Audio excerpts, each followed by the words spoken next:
Emmanuel nos fala que médiuns são criaturas que fracassaram desastradamente. É o que a lição também nos falou. E que por isso nós resgatamos o passado obscuro e delituoso sob severos compromissos.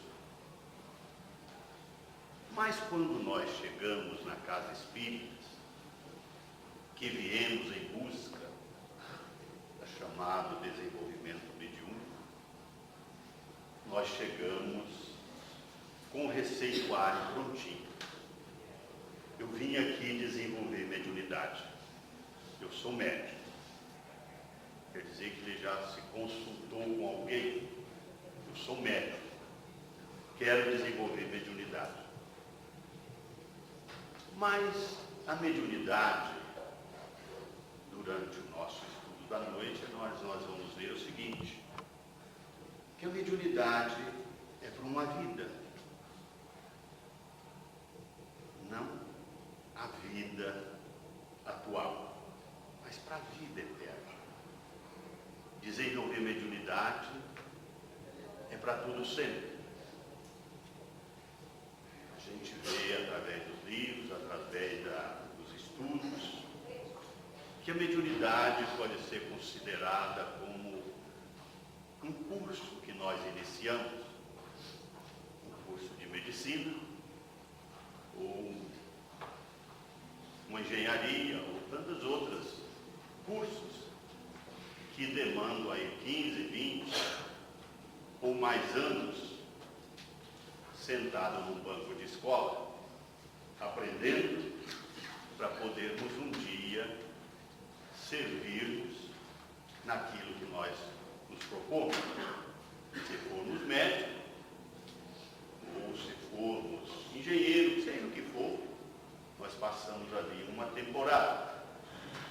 A mediunidade não é diferente. Mas como nós falamos, o médium chega, o candidato a médium chega na casa e já é médium.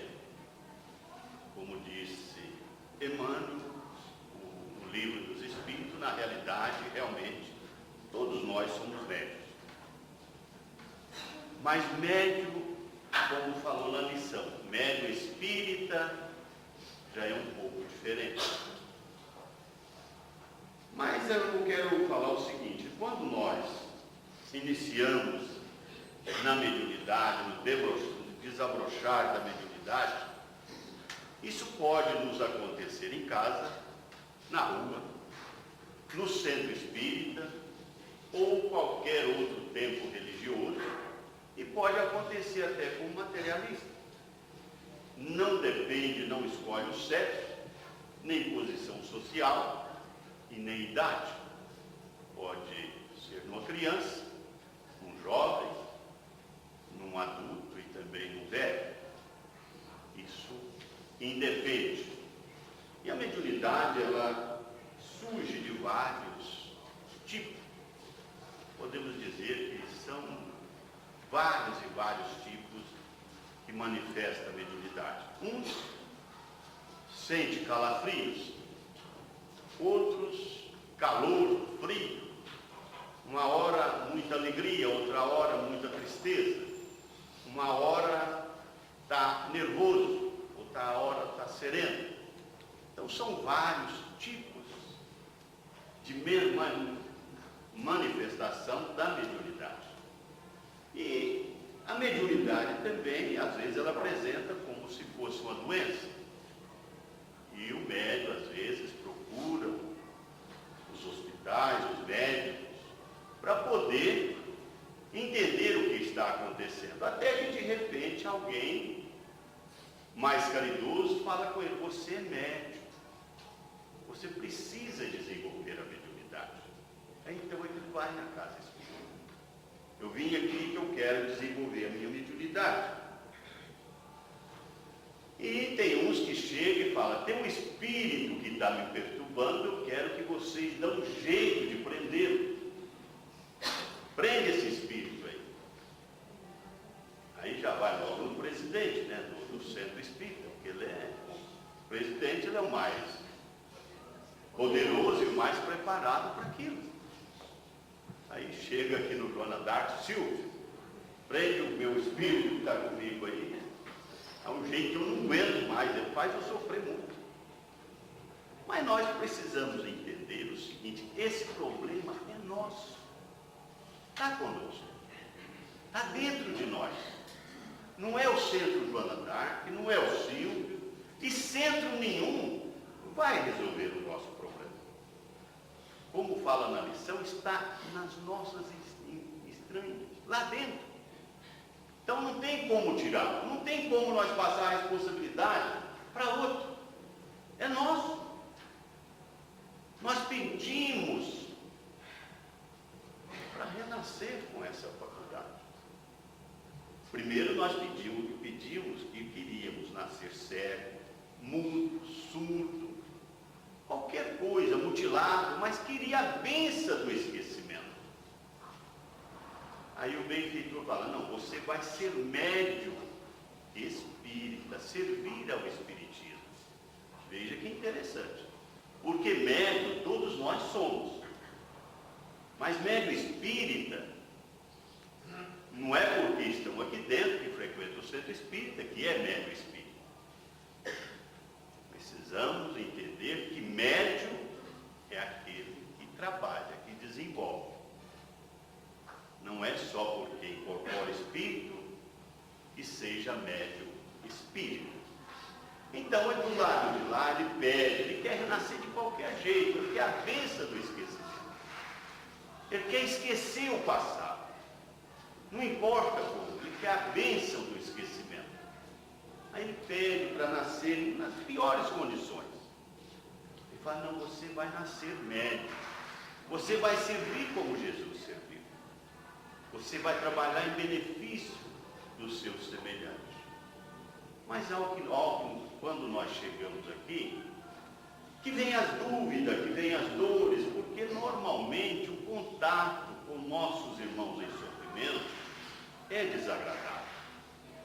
Principalmente os nossos irmãos médios mais opressivos, que têm a faculdade mediúnica da incorporação, esses nossos irmãos sofrem mais ainda um pouco do que os outros.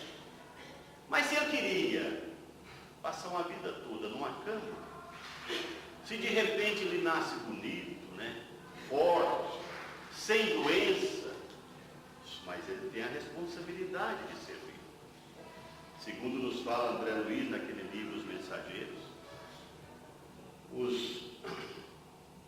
as colônias mais próximas à Terra enviam milhares e milhares de médiuns para reencarnar na Terra todos os anos. Raríssimos são aqueles que realmente dão seguimento na sua missão. Raríssimo. E lá tem várias histórias, vários contos, até fala, médios fracassados. Uns fracassaram porque não usou a mediunidade, simplesmente não quis ser médium. Outros fracassaram porque usaram a mediunidade para ganhar dinheiro, para pesquisar coisa que não leva a lugar nenhum. Então há vários tipos de fracasso. Então é preciso que a gente pense um pouco o que é realmente ser médium espírita. E Emmanuel nos fala: isso, entretanto, exige, antes de tudo, paciência, trabalho, responsabilidade, entendimento, atenção e suor. Porque toda subida requer um esforço. Não há como nós subirmos sem esforço. E o médium, ele está em ascensão. Ele está subindo. Ele está saindo de uma zona de sofrimento, buscando a luz. Então, toda subida requer muita paciência, muito esforço, muito suor. Não tem subida, pois nós ainda não temos asa. Então a subida é a pé. É devagar e sempre. É lento. Como nós falamos aqui no início, um curso de medicina ou de qualquer curso universitário é de 20 a 30 anos, ou de 15 a 20 anos. A mediunidade não é diferente. Porque o médium ele vai lidar com pessoas, com espíritos sofredores, doentes, pessoas completamente desequilibradas. E nós chegamos na casa espírita, já com receituário, eu sou médium, quero trabalhar na área mediúnica. Seria um doente tentando auxiliar o doente. Então é por isso que a palavra paciência, trabalho. Então é preciso dar tempo ao tempo. E o médium tem que aprender a primeira coisa, a ter paciência, a esperar, a compreender e entender de onde ele vem, para onde ele vai, o que ele está fazendo aqui na Terra, por que de tudo aquilo que ele está passando. Esses dias para trás, conversando com uma médium, e ela disse: eu não quero mais ser médium na próxima encarnação. Qual que é melhor? Ser médium, servir na área de Jesus, ou passar uma vida toda numa cama? E além do mais, dando trabalho. Porque se não está numa cama, automaticamente vai precisar de uma ou mais duas pessoas para tomar conta dela. Então é preciso que a gente pense bem em tudo isso. E nós estávamos do lado de lá, numa condição daquela criatura que entendeu que errou muito contra o seu semelhante, contra as coisas do Cristo. E é por isso que a nossa mente sofre tanto, nos acusando a nós mesmos. Então, quando nós reencarnamos, nós esquecemos. E Jesus nos concede a bênção do trabalho em favor dos nossos semelhantes. Aquele projeto Manuel Filomeno de Miranda, ele nos fala que o médium, quando desempenha bem a sua faculdade mediúnica, quando ele trabalha, ele faz 2 reencarnações aqui em uma só. E o médium, realmente, o sofrimento maior do médium é porque ele está ali no momento se pagando os seus compromissos. Nós vamos ver aqui mais para frente como é esse sofrimento. Assim sendo, ainda mesmo com sacrifício, cumpre os teus deveres no lar ou no círculo de trabalho em que o Senhor te situou a existência, empregando o cérebro e o coração naquilo que possas realizar de melhor. E além das obrigações naturais que te enriquece a luta, refugia-te no estudo nobre e na caridade inconstável, alavanca segura de tua libertação. Quero falar uma coisa para os irmãos aqui, que aqui fala muito, né? Vocês, tira eu do meio, né? Mas a lição aqui é Emmanuel falando para nós. Eu não sou Emmanuel, não, eu estou no meio de vocês aí, só a leitura aqui que é do Emmanuel. Quando eu falo, o ouvido mais perto é o meu. Desculpa se às vezes eu não consegui pôr eu, como se diz, no bolo, porque na realidade também faço parte do todo, né? Então, muitas vezes nós falamos o seguinte: eu lá em casa, eu cumpro com a minha obrigação, cuido de 7 pessoas, eu e mais 6, então eu já estou pronto. Não. Isso é dever de cada um de nós. Ser bom funcionário, ser bom patrão, ser bom filho, ser bom marido, boa esposa, isso é dever de cada um. Isso não é mérito, isso é obrigação. Mas além de tudo isso, é preciso que nós procuramos estudar e fazer a caridade, que aqui fala que é uma alavanca segura para a nossa liberdade. libertação. Então é através do trabalho, através do estudo, é que nós vamos nos libertar. Jesus já disse: conhecereis a verdade e a verdade vos libertará. Então, quando nós estudamos, quando nós paramos, tiramos o nosso tempo precioso para estudar, então nós estamos nos melhorando, estamos nos conhecendo e aprendendo como a lidar com a mediunidade.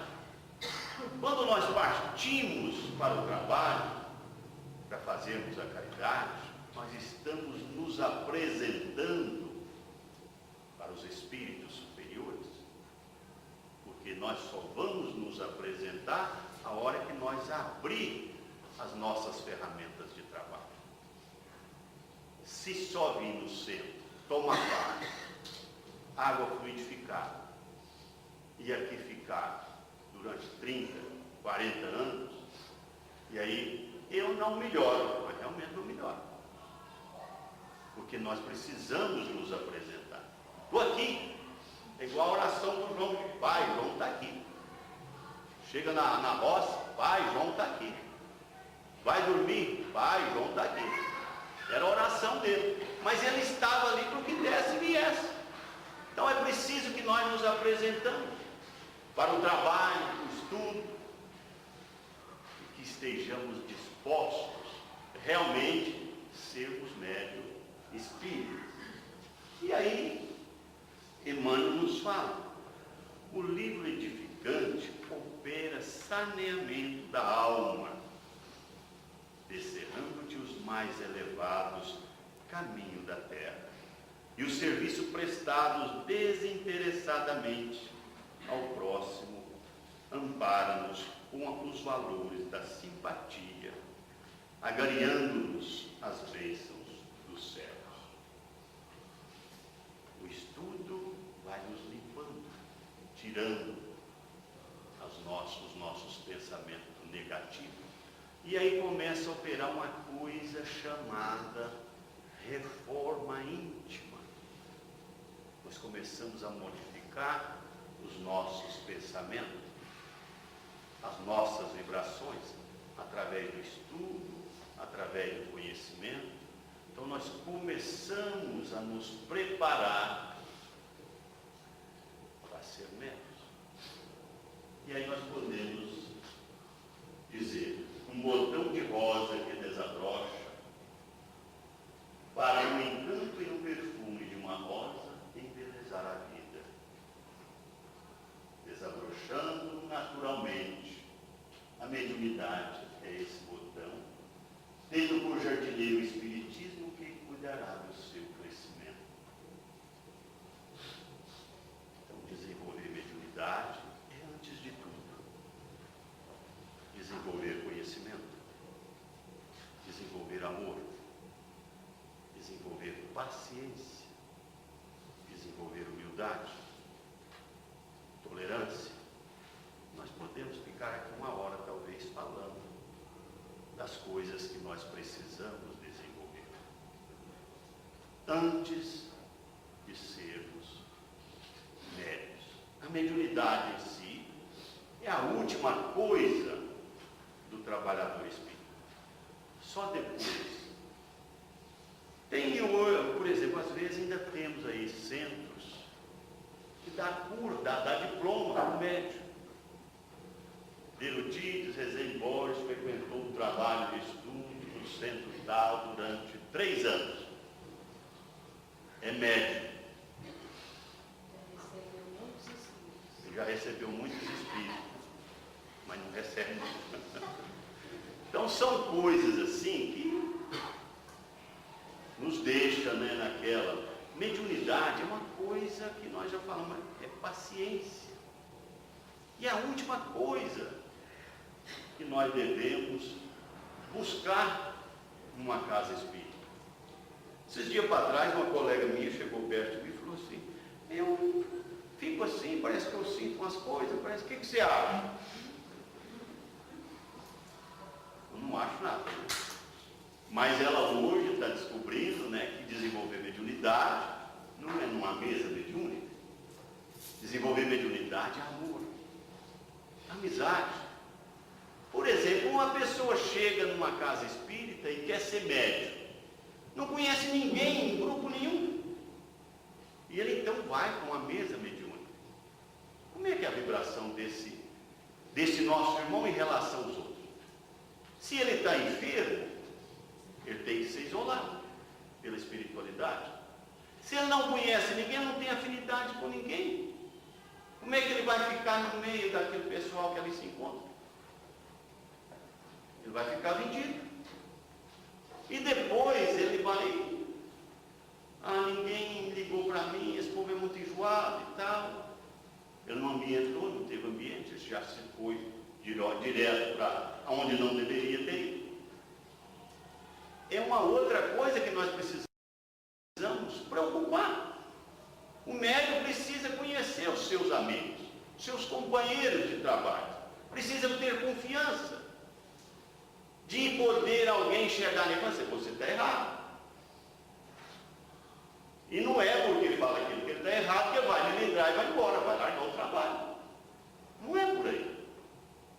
O médium tem que aceitar, chamar a atenção dele de vez em quando. É claro que nós não vamos chegar lá na frente de todo mundo e falar com ele, você está errado. Não é assim, tem que ser assim. Não, vamos chamar ele. Olha, vamos estudar isso aqui, parece que isso aqui não está como você está pensando. Os dois, em particular, o dirigente do trabalho com o médium. Entendemos uma coisa? O médium, por mais que ele seja evoluído, por mais que ele seja desenvolvido, não é o centro espírita que precisa dele. É ele que precisa do centro espírita. Não adianta ele se achar que é médium especial. Toda faculdade mediúnica, toda mediunidade é especial. No bom sentido. Não existe médium mais importante do que o outro. Não existe médium especial no sentido real da palavra. Uma mediunidade que quase ninguém valoriza ela é a mediunidade curadora.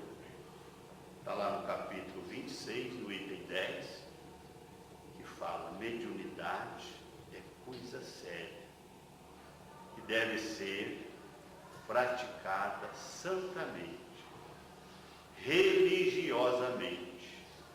E se há uma faculdade mediúnica que deve seguir tudo isso e mais alguma coisa, é a mediunidade curadora. O médium de sustentação, o médium passista, às vezes a gente pergunta, o que você faz? Não. Só dou paz. Só dou paz. Foi bom, tô. Não sinto nada, não sente nada, Não vejo nada. não vejo nada, não sou nada. Não, é palavra minha não. Está no Evangelho, segundo o Espiritismo, capítulo 26, item 10. Então, o médium de passista, de sustentação, que até hoje achava que não era nada, consulta lá no Evangelho, está no capítulo 26, buscai e achareis, no item 10. A mediunidade curadora deve ser praticada religiosamente, santamente. E segundo nos fala André Luiz, nos livros mensageiros, a importância da mediunidade curadora, todos desses nossos irmãos, como o nosso candidato à redenção aqui, tinha problemas demais, seríssimos do lado de lá, renasceu com a missão de ser um médium passista, um médium curador. Porque à medida que ele auxiliava os nossos irmãos em sofrimento, ele ia se curando, ia se tratando. Existe uma frase dos nossos irmãos evangélicos que nada mais apropriada para nós do que ela: Deus te dê em dobro tudo que vós me desejais. E realmente nós não recebemos em dobro, mas muito mais do que em dobro. Só somos tão acomodados que às vezes nós não fazemos nada e ainda queremos receber em dobro. Não entendi. Os médios de sustentação são os que ficam na oração para que os médicos recebam as orientações espirituais, a corporação. Mas são também aqueles médios que entram para as câmaras de passe e vão transmitir o passe. Médios curadores. Que nós, na maioria das vezes, como nós acabamos de falar, a maioria dos médios de sustentação, de cura, pergunta: o que você é? Nada. Mas, uai, o que você faz? Nada. Fico lá. Nós tínhamos duas velhinhas aqui no Joana d'Arc, uma já partiu para o plano espiritual, a outra está enferma em casa.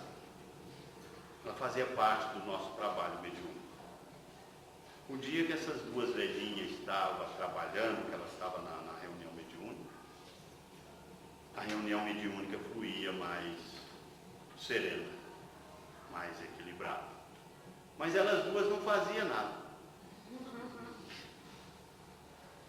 Só ficava lá.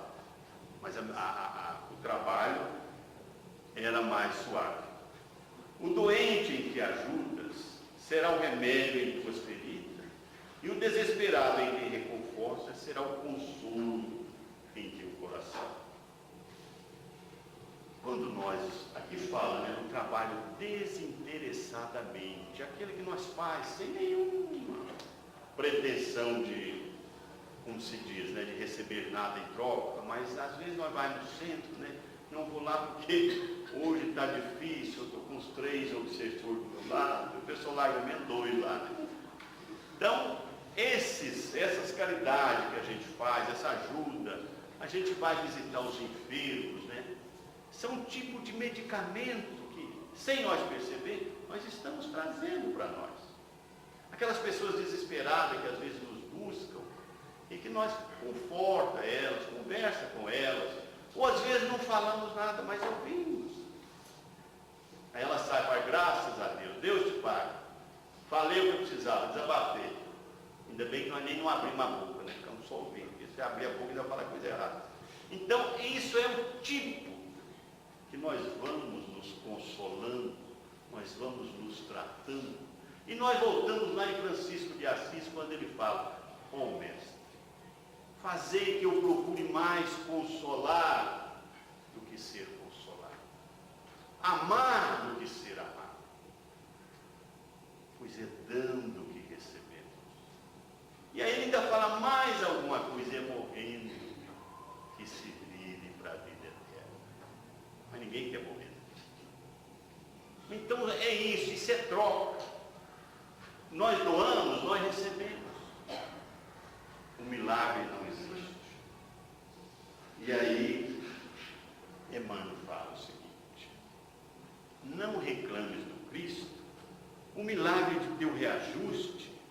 Pede ao mestre divino que te conceda serviço e entendimento, para que restaure a ti próprio, enfileirando-te entre os servidores leais da luz. Veja que interessante. Quanto de nós não queremos um milagre? Né? Prende esse obsessor, deixa ele aí.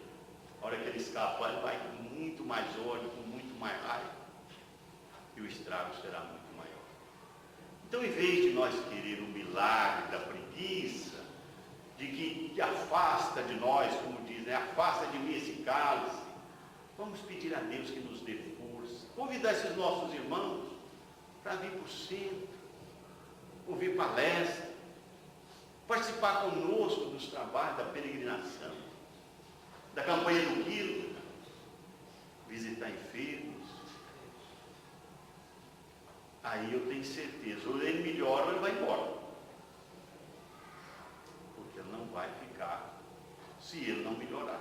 Às vezes até pode demorar um pouco conosco, mas uma hora ele vai mudar de vida. E é por isso que nós voltamos lá no candidato à redenção. Quando nós iniciamos o nosso trabalho, o nosso exercício no dia a dia, nós tratando as nossas enfermidades. Nós estamos curando as nossas angústias, os nossos sofrimentos. Então não vamos querer milagre.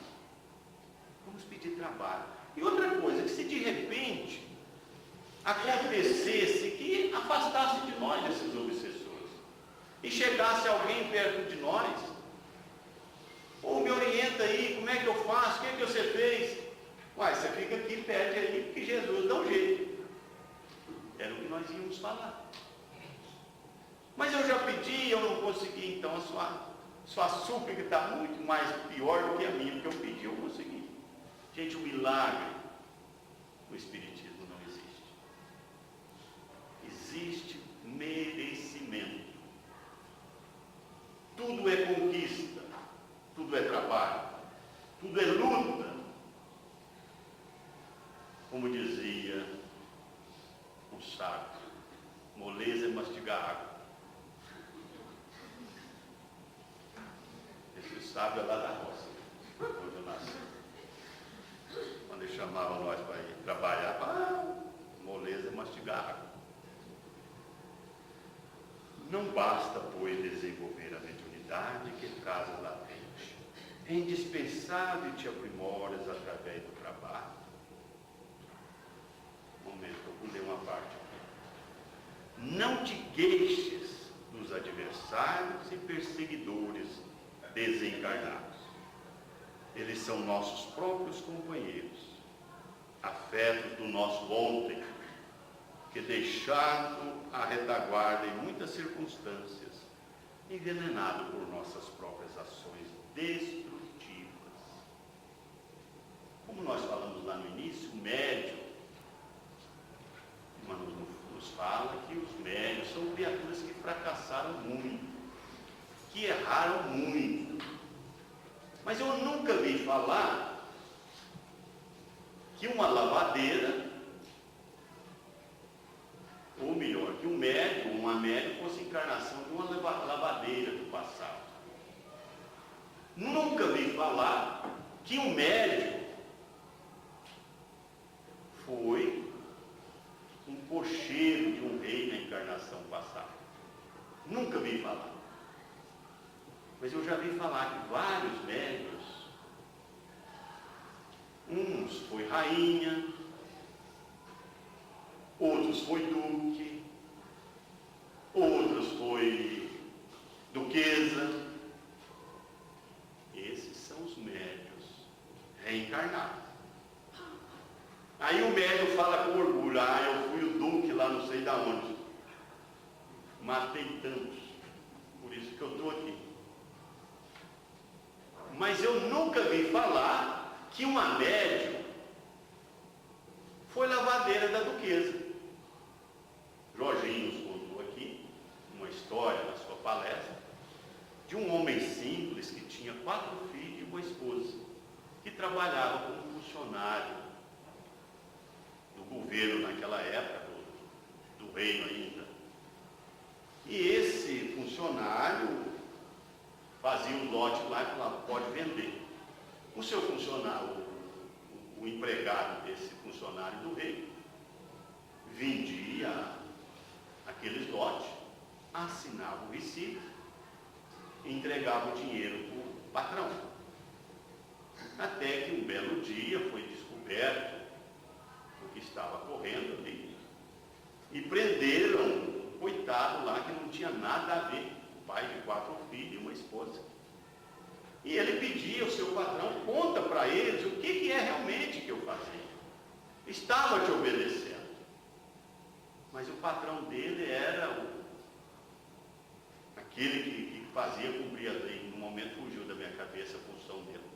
Um promotor da época. Então o que ele fez? Ele fez de tudo, levou esse funcionário, seu empregado, ser condenado e morto na forca. O que esse funcionário aí arrumou? Um obsessor e terreno. Então, na maioria das vezes, essas criaturas que nos perseguem estão lá por nossa culpa mesmo. Mas aqui nós não queremos. Mas nós assumimos o compromisso do lado de lá de encaminhar esses nossos irmãos. E por isso, eles estão às nossas voltas. Estão aguardando que nós os retornemos com o caminho do amor, com o caminho da paz, através das nossas atitudes, dos nossos atos. Se aguardas por proteção e carinho dos benfeitores que se erguem na altura, acima de nós, como fugir ao concurso aos nossos irmãos menos felizes, que sofrem desmentado entre a delinquência e a miséria, para que se retire do tenebroso vale da sombra, a qual muitas vezes se arrojaram com o impensável impulso de nossas mãos. Quer dizer, nós pedimos a proteção da espiritualidade superior. Nós rogamos a eles que nos proteja, que nos dê força, que nos ampare. Mas larga eles para lá. Quer dizer, nós só estamos olhando o nosso lado. É preciso que nós pedimos a proteção, mas não podemos esquecer daqueles nossos irmãos.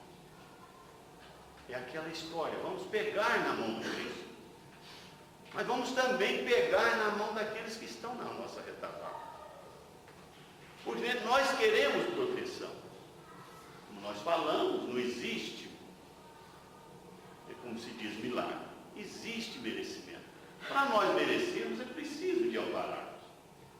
Senão, não há como nós receber do plano espiritual essa ajuda. Então, se nós queremos amor, é preciso doarmos amor. E a maioria desses nossos irmãos, como o próprio irmão fala, são criaturas que nós julgamos lá. No momento, de, como se diz, aquela historinha de levar vantagem, de passar o nosso irmão para trás, nós conduzimos essas criaturas para lá. A nossa obrigação hoje, então, é tirar esses irmãos do sofrimento, trazê-los para junto de nós.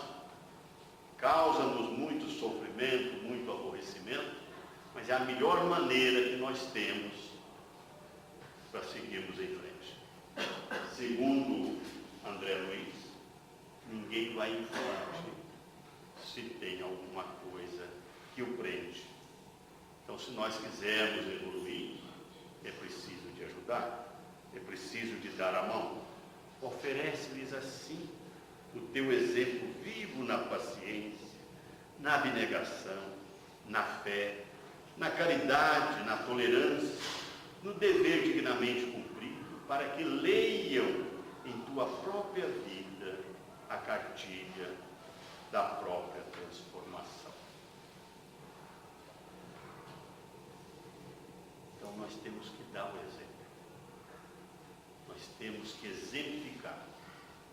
Palavras bonitas, decoradas, às vezes até eu posso, como se diz, tapiar uma meia dúzia aqui. Mas o espírito obsessor com palavra bonita, ele fala, eu te conheço. Uma hora sua máscara cai. E eu vou mostrar para todo mundo quem é você. Isso é muito comum a gente ouvir isso nos trabalhos de desobsessão. Então não adianta nós estudarmos muito, conhecermos muito e não praticar. É preciso que eles leiam na nossa cartilha, na nossa transformação moral. Se nós não trabalharmos, se nós só, como se diz, transformamos no espírita de gabinete, que fica atrás de uma mesa dando ordem, faz isso, faz aquilo, o senhor vai para o lado tal, tal. Não adianta palavra bonita com ele, não. No livro Os Semeadores de Estrelas, Sueli Caldas Schubert conta a história do nosso irmão Divaldo, do seu obsessor. Divaldo também teve um obsessor. Durante 30 anos, a qual eles deram o nome de máscara de ferro, devido à fisionomia que ele se apresentava, deu essa qualidade para o obsessor do Divaldo, máscara de ferro. Divaldo ainda novo, parece que aos 17 anos, ele morava numa casa perto da praia, e um belo dia, lá pelas tantas da noite, ele levanta e sai rumo ao mar. Mas ele sempre teve com ele um amigo. esse amigo saiu acompanhando eles. E Divaldo, de roupa e tudo, foi entrando mar adentro. Só despertou a hora que as ondas bateu no seu rosto. Como ele não sabia nadar, foi um Deus nos acuda, mas o amigo dele estava presente, tirou ele para fora. Isso foi uma das histórias dele. Certa vez, ele saiu do colégio e voltava para o seu lar. Chegando diante de uma joalharia, relojoaria, e ele passando por ali, de repente um senhor olha o Divaldo pelas costas e parece que vê ali uma pessoa que mexia com a sua esposa. Esse homem se prepara, bate no ombro do Divaldo, o Divaldo vira, ele dá um tremendo murro no olho do Divaldo, que joga ele em cima daqueles vidros da relojoaria ali, quebra os vidros, tudo, o Divaldo machuca as mãos, corta ali. Mas além do mais, vai embora para casa com o olho inchado e roxinho. Chega lá, tem que desviar dos pais, porque não podia mostrar aquele hematoma tão grande. Aí o obsessor aparece para ele e fala: eu vou acabar com você. Ele ajoelha diante dele, pede perdão.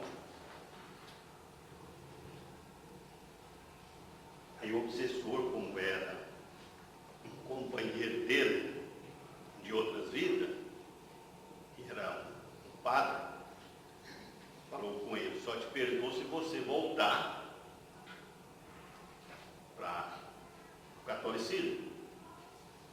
E Divaldo então conversa com ele ali e segue a sua vida. Um dia, Divaldo está no Rio de Janeiro, no 12º andar, quando de repente uma daquelas criaturas que está ali parte para cima do Divaldo. E o Divaldo então vai recuando e chegando para o lado da janela, mas orando. De repente, ele vê um máscara de ferro, aquele homem incorporado no ombro. Ele consegue sair e seguir a sua trajetória.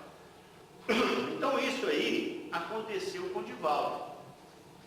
Mas esse perseguidor continuou perseguindo ele por uma temporada, até que um dia ele falou com Divaldo: vou te dar um tempo. E realmente ele afastou. Um dia o Divaldo levantou cedinho, de repente escutou um barulho lá de fora, foi lá ver uma criancinha, um caixotinho. Ele pegou aquela criança, trouxe para o colo e falou: meu Deus, está tudo tão cheio, não tem lugar para essa criança. O que eu faço? Se fosse Jesus, o que Jesus faria? Aí ele responde imediato: socorro. E entrou com essa criança para dentro. Quando foi de noite, o famoso máscara de ferro aparece e fala para ele: você me convenceu. O espírito nesse corpo de criança é da minha mãe. Me ensina realmente a ser cristão. Aí na historinha lá fala que por várias vezes o máscara de ferro ainda compareceu nas palestras, Divaldo via ele, outras vezes ele levava outros companheiros seus nos trabalhos de desobsessão. Então o que eu quero dizer com essa historinha é o seguinte: o que convenceu o espírito foi a vida, a vivência do Divaldo, não foi palavras bonitas. E que realmente convenceu foi a hora que ele pegou aquela criancinha e levou para dentro para cuidar dela. Então não adianta nós achar que somos sábios se nós não vivemos aquilo que falamos. Não adianta nós falar coisas bonitas.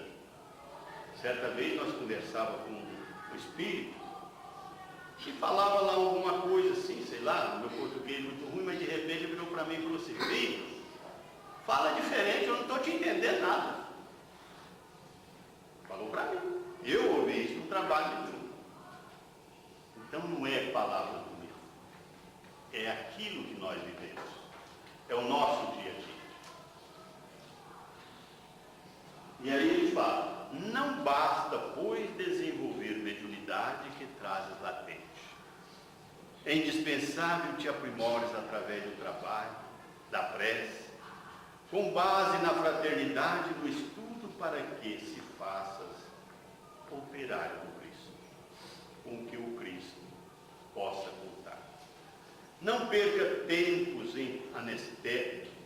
entre o anestésico do desânimo e o fel da lamentação.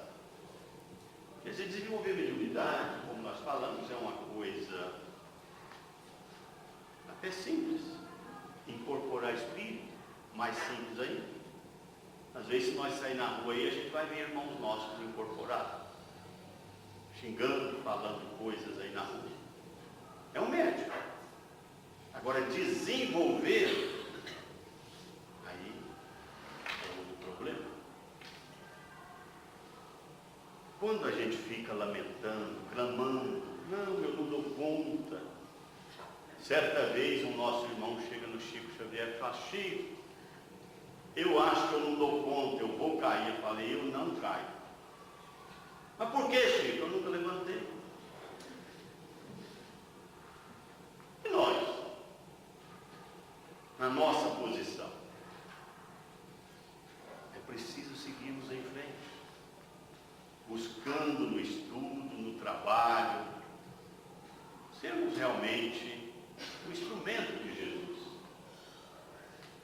Aí ele nos fala: devotemo-nos ao bem de todos, aprendendo e auxiliando, amando e servindo sempre. Ser médio significa ser medianeiro. A Casa Espírita Joana d'Arc, acho que tem uns 100 médios, mas onde nós não tivemos medianeiros para fazer visitas aos enfermos. Médio, como eu falei, é uma coisa, medianeiros é outra. E ontem, nossas visitas, os nossos irmãos enfermos ficou sem visita, porque nós não tivemos aqui ontem medianeiros dispostos ao trabalho.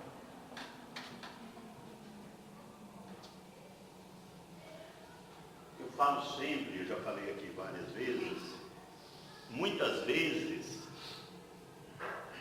nós falamos: eu sou médio lá no Joana d'Arc. Eu, por exemplo, sou médio às quarta-feiras, médio de horário marcado, 1h30 de mediunidade. E o resto? E a mediunidade do lar? Do trabalho, da rua? Aí nós voltamos lá no projeto Manuel Filomeno de Miranda. Se eu estiver errado, vocês me corrigem, mas eu acho que é lamento. Os espíritos superiores não querem o médium entre quatro paredes, mas sim na grande sessão mediúnica do mundo. Médio de quatro paredes é muito fácil, é muitos. Mas na grande sessão mediúnica já é mais complicado. E quando ele fala medianeiro, aí nós voltamos lá, né? Carteiro, carpinteiro, ferreiro, marceneiro, pedreiro. Isso significa trabalho. Médio é aquele que liga. Ligou. E aí? E o resto? Mas é como nós estamos falando. Ontem, nós não tivemos medianeiros para visitar os nossos irmãos doentes. Tempos atrás, conversando aqui no Joana d'Arc, uma pessoa nos procurou, e a gente começa a conversar e vai dando ali os medicamentos. Olha, você precisa participar dos trabalhos na campanha do quilo, na sopa, na entrega da sacola. Aí ele chega tão alegre, né? A gente vai passando a responsabilidade e parece que vai sumindo assim na cadeira, vai baixando e tal. Aí você fala: você precisa fazer uma reforma. Como? Íntima. Aí ele acaba de subir na cadeira. Então o médium, às vezes ele quer solução e passa a obrigação para nós. Mas a solução é de cada um de nós. Então é preciso que a pessoa esteja disposta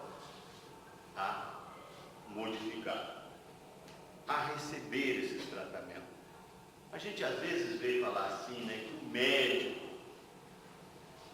pode ajudar, realmente. Quando a gente estiver passando por um problema difícil, nós precisamos procurar os médicos. E os médicos, muitas vezes, é comum um médico em desenvolvimento não dormir, às vezes não alimentar direito. Então é preciso que o médico entra nesse momento auxiliando para que o médium não caia realmente na enfermidade. Porque mediunidade em si não é doença. Mediunidade é Deus. O problema é nosso. E eu hoje aqui no início, assim, antes de começar a palestra, conversando com uma amiga nossa aqui, ela falou assim, o Joana d'Arc, não acontece nada. No sentido seguinte, aqui é coisas que os trabalhos mediúnicos é coisas reservadas. Agora tem outras casas que isso é público. Ah não, vamos lá, que lá você vê o espírito corporal, falar. É uma coisa mais séria. Eu até aconselho os nossos irmãos candidatos à iniciação mediúnica que não participem de trabalho, não vai querer conversar com aqueles que às vezes realmente possam ser nossos adversários, se não tiver conhecimento, se não tiver estudo, porque de repente pode sair de lá tão decepcionado consigo mesmo, que às vezes entra em depressão. Porque é muito difícil a gente ouvir alguém falar das nossas qualidades, entre aspas, principalmente quando esses nossos irmãos falam do nosso passado. Então, se o médium não estiver preparado, então estou falando isso aqui, para aquele que não tiver estudo, não tiver conhecimento, não procura isso não. Procura realmente se preparar através do estudo, através do trabalho em favor do semelhante, e dê tempo a mediunidade desenvolver como faz, desabrochando naturalmente, sem pressa, sem provocação, é o melhor caminho. Nós temos aqui também no Joana d'Arc, uma nossa irmã, que conta, quando ela chegou aqui, aos 14 anos, ela, não sei se foi em Deus, foi no outro centro. Eu não sei se aconteceu com ela. E os espíritos julgavam ela debaixo da mesa, outra hora julgavam do outro lado, isso tudo acontece. Aí ela veio para cá, começou a estudar e se preparar. Aí então, hoje ela está mais equilibrada. Mas tem 50 aninhos de Joana d'Arc. Só de Joana d'Arc. Muitas vezes a gente fala, por exemplo, da mediunidade, da obsessão, e às vezes as pessoas acham que isso são problemas passageiros. Mas nós já tivemos casos aqui em Uberlândia de presidente de centro ser internado lá na clínica. Posso dizer que estou aqui há 35 anos,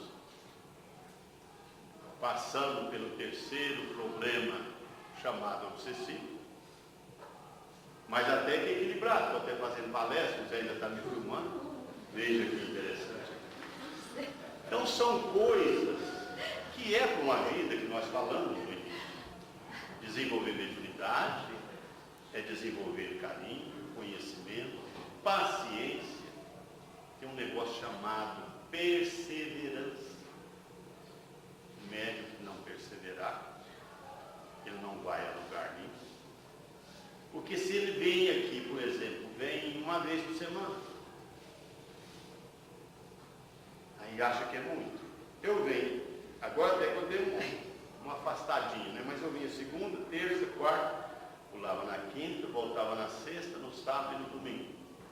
Mas teve uns dias que a coisa apertou também, eu vim nas quintas tomar pasta antes de começar o trabalho mediúnico.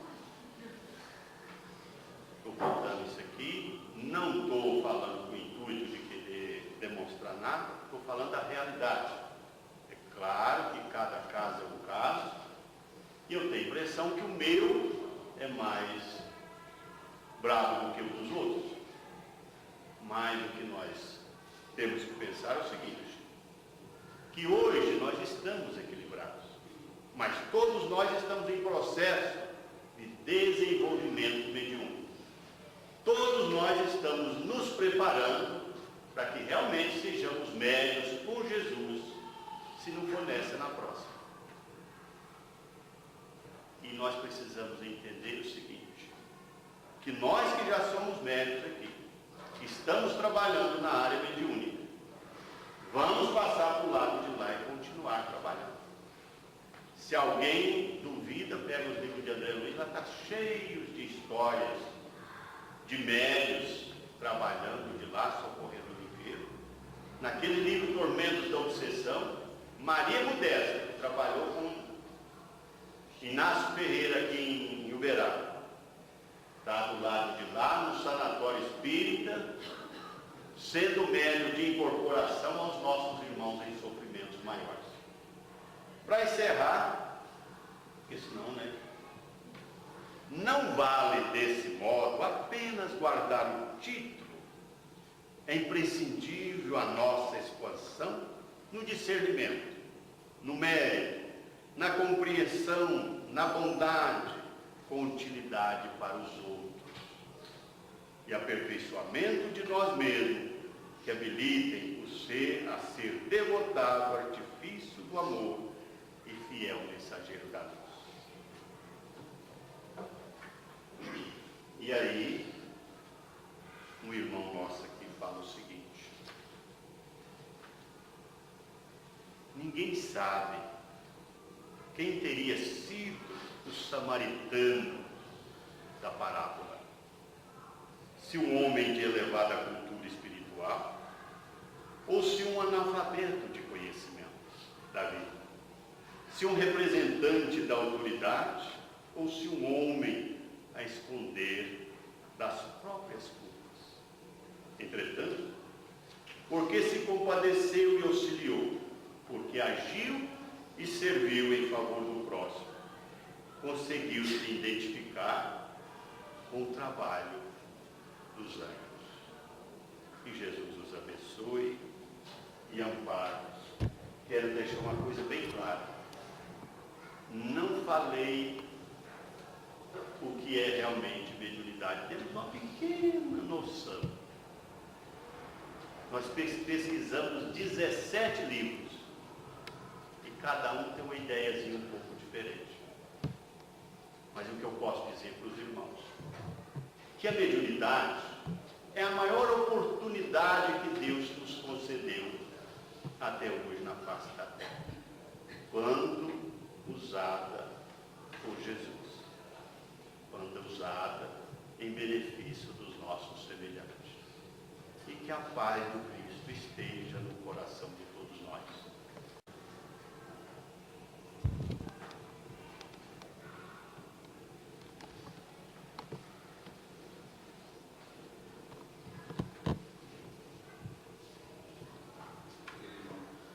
Obrigado pelas palavras, carinho, recebo carinho de todos, com certeza, pelo puxão de orelha, pelas lembranças. Quando é feito com amor é muito gostoso, né? E o Dorote conhece o trabalho dele, o que ele falou, ele vive isso, e isso é muito bom. A Casa Espírita Joana d'Arc se sente muito feliz no trabalho que você vem desenvolvendo, né? Um prazer para todos nós. Tem algum irmão nosso que está aqui na casa pela primeira vez? Levante a mão, por gentileza. Seja bem-vinda, é um prazer tê-la aqui conosco. Se você quiser se inteirar com as atividades da casa, logo na entrada na biblioteca, nós temos todos os horários e as atividades que são desenvolvidas durante a semana. Caso queira participar juntamente conosco, seja bem-vinda e participe do grupo, para que possa realmente estar sentindo o que é a Casa Espírita Joana d'Arc. Com relação aos estudos, nós estamos encerrando essa semana, segunda-feira, né, os estudos da mediunidade, e no mês de setembro nós estaremos comemorando os 70 anos do Centro Espírita Joana d'Arc. O mês de setembro todinho será voltado para as curiosidades da casa, os estudos são feitos, então participem. Lembrando que iniciará às 19h30, né? Uma pequena mudancinha no horário para que realmente a gente consiga estar passando todas as informações, que são muitas, porque são 70 anos, né?